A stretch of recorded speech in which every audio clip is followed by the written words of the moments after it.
कहानी का नाम सत्य की छाया। एक बार की बात है, एक छोटे से गांव में नील नाम का एक लड़का रहता था।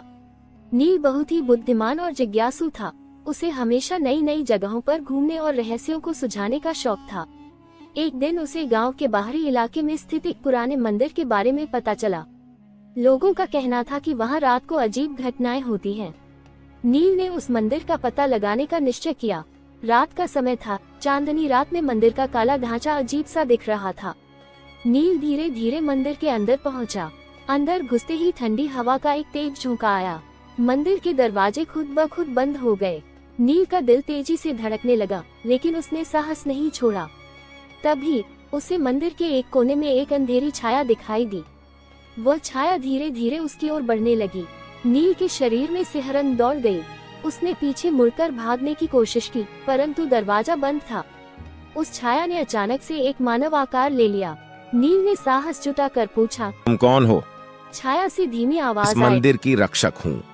यहाँ सत्य छिपा है, जो केवल सच्चे हृदय वाले को ही मिल सकता है। लेकिन अगर तुम डरपोक या धोखेबाज हो, तो यह तुम्हारा अंत होगा। नील के मन में और भी सवाल उठने लगे। सत्य? कौन सा सत्य? नील ने हिम्मत करके पूछा। छाया ने एक पुरानी सीढ़ी की ओर इशारा किया, जो मंदिर के नीचे की ओर जा रही थी। वहां जाओ।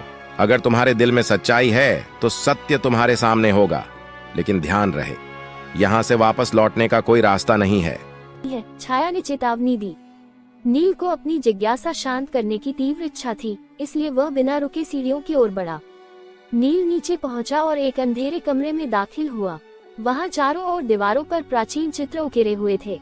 बीच में एक पत्थर का ताबूत रखा था। नील ने जैसे ही ताबूत को छुआ, एक तेज रोशनी कमरे में फैली। तभी एक गूंजती हुई आवाज आई, सत्य को पहचानो और उसे स्वीकार करो। जो सच्चाई से भागेगा, उसे जीवन में अंधकार ही मिलेगा। नील का दिल धड़कने लगा। अचानक नील को एहसास हुआ कि सत्य का मतलब उसकी अपनी ईमानदारी और सही रास्ते पर चलने की शक्ति है। वह समझ गया कि जीवन में सच्चाई और ईमानदारी ही सबसे बड़ा खजाना है। मंदिर के दरवाजे फिर से खुल गए और नील मुस्कुराते हुए बाहर निकला, ये सबक सीखकर कि सत्य ही जीवन की असली शक्ति है।